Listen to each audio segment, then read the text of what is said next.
Shazai Jaz is here to give the extract of the book Modi's War Doctrine, Indian Anti-Pakistan Syndrome. Modi's and Bajwa's doctrine have clear difference. Bajwa doctrine selected the peace as a target, and Modi's doctrine shows the violent design of war. Ladies and gentlemen, we'll proceed with the speakers session now. And so as the norm goes, ladies first, we have Dr. Maria Sultan, who is the Director General, South Asian Strategic Stability Unit. Ms. Sultan is a specialist in South Asian nuclear arm control issues, discriminant and weapon system development. She's a seasoned journalist, a researcher, and an academician. I will request Dr. Maria Sultan to please take over from here. Bismillahirrahmanirrahim. Good afternoon, ladies and gentlemen. It's a matter of great privilege and distinct honor for me to speak here on a book launch, which speaks for the heart of every Pakistani.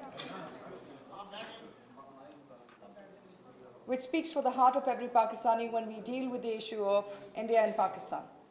But before I go into the depths of what this book is saying, and for the benefit of the audience, we have come up with a very slight presentation in terms of highlighting what the extracts are in this book. Let me credit here the Senator Rehman Malik for not only very courageously writing these facts, but also very timingly, bringing these facts together so that we can all analyze that what is the war which we are subject to. When we talk about India's war and when we talk about Modi's war, the point which this book has tried to highlight is the fact that it is not an ordinary incident which we are witnessing.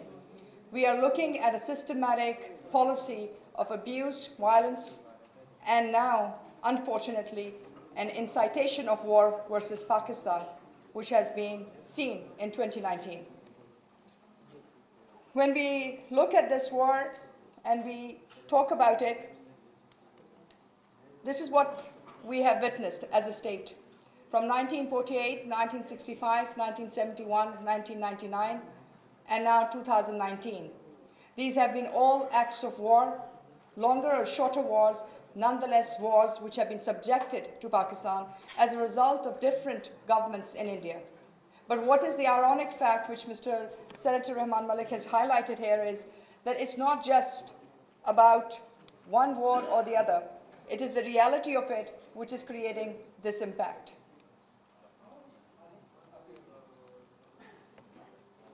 Well, the source of this conflict is Kashmir. There's no doubt about it.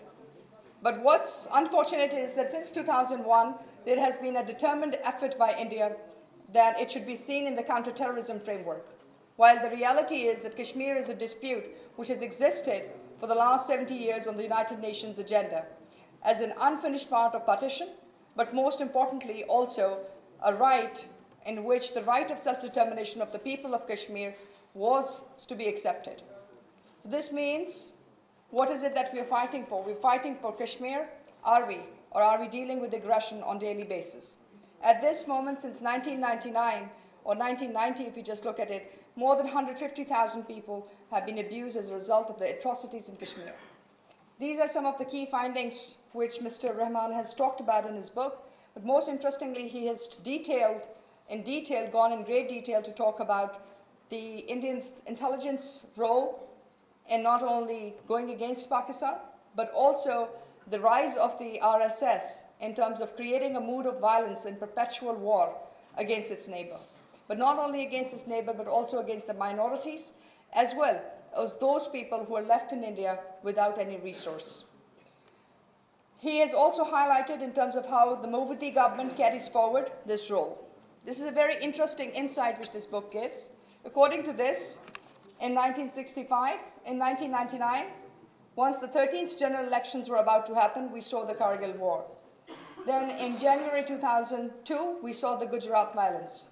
And then, of course, maybe it's not showcasing here, but for all of you who have been in South Asia and have been in Pakistan, they remember very well the 2001-2002 military standoff. So for 1 year, the militaries of the two countries were standing next, eyeball to eyeball, consequently as a result of the Gujarat violence which we had seen. In May 2004, we saw the 14th general elections. We see that Congress carries into power. Technically, it should have been fine, but what we did see is that the rise of violence continued. And it is only in 2008 that we see Mumbai attacks, and then now, in April 2019, we are dealing with the Palwana attacks. The difference here is that at this moment, three major possibilities which the Modi government had promised his people did not deliver. The rising and shining India, which was supposed to have a 7% increase in GDP, which they could not agree and could not reach. Second was the fact that the issues between the regional powers would suffice in a manner that India will be accepted as a regional dominant force. That has been constantly being checked. And third, but most important, is the fact that they have not managed to create that effect which they were expecting. Mr. Rehman has also talked very clearly in his book about what kind of things the BJP government has done in Pakistan. These are some of the things which he has highlighted. They've supported Baloch insurgents and dissidents. They have come up with hostility in FATA. They have promoted terrorism through different elements, through Afghanistan and also through RAW and Daesh. Funding and financing of international terror in Pakistan. These are some of the things which this book is highlighting as how this has been done. And his experience as an interior minister has definitely brought precedence and credibility to the narrative which we all talk about, but perhaps not the courage to speak about it so openly. So it is a unique book from that point of view. He has also highlighted the military domain, in terms of which we have seen the operationalization of the Indian military cold start doctrine, which we saw in Palwana, where they tried to bring in one of the air elements. Of course, Pakistan responded, but the fact of the matter is that you're dealing with a systematic approach, while Pakistani approach, as he's argued, has remained on peace and stability. Most importantly, I would just like to state, which is the central message in his book, has been on the 5 elements which are affecting India-Pakistan relations. First is the Kashmir dispute, and the fact that the people of Kashmir have the right for self-determination.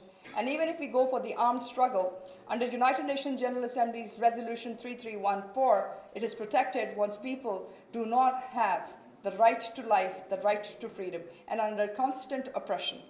Unfortunately, we hear that the Kashmir dispute is under Chapter 6 of the United Nations Security Council resolution, and it cannot be moved to Chapter 7, hence no force, no sanctions, and no other legitimate action can be taken. While the reality is that India and Pakistan has now witnessed the 5th war as a result of Kashmir, and they have failed to deliver on the maintenance of peace and security.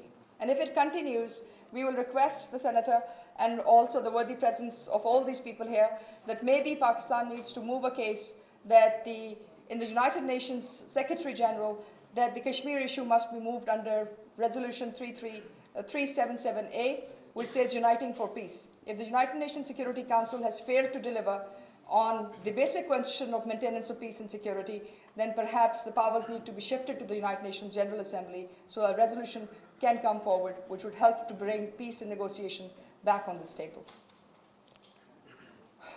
In short, this is what Pakistan has faced as a result of that. This book encompasses it, and we will just close on this, that these are 6 or 7 elements on which Pakistan has been attacked. One is on counterterrorism, second has been on Kashmir dispute, third has been on nuclear, fourth has been on the military domain, fifth on political, and sixth, but not the least, is economy. And what we have been facing is 3 kinds of wars which have been subjected to Pakistan. Proactive operations, high-order war, and now the hybrid war. All of these things have been stated very clearly and aptly in this. We hope that if India's move on Kashmir is through 1373, as this slide is indicating, maybe Pakistan needs to now move on 377A, and we take the case of Kashmir under the United Nations Article 1 for ensuring that the right of the people of Kashmir for self-determination is met. So with this, we hope that the presence of the international community, the presence of the media, and the kind effort which the Senator has made in terms of documenting the evidence which India has used and the manner in which they have used these wars against Pakistan becomes the subject through which we can move into the next international forum. We hope and we conclude that this is the way forward, because we believe in the end that India and Pakistan deserve peace, but peace which is based on principles, peace which is not dictated by unilateral use of force, and peace which can only be ensured if we stand together to stop the oppression which has been done in the name of religion, which has been done in the name of violence, and which has been perpetuated by a terrorist leader which the South Asian region is now facing. So with these few words, let me compliment and conclude here. Must compliment the Senator for making this extraordinary effort in documenting all of this. I hope that all of you will buy this book and also take this message forward, that violence must end and oppression must end, for 1.2 billion people of South Asia deserve peace, and we all deserve peace with respect. So with this, I thank you all for your patience. Thank you so much, Dr. Maria.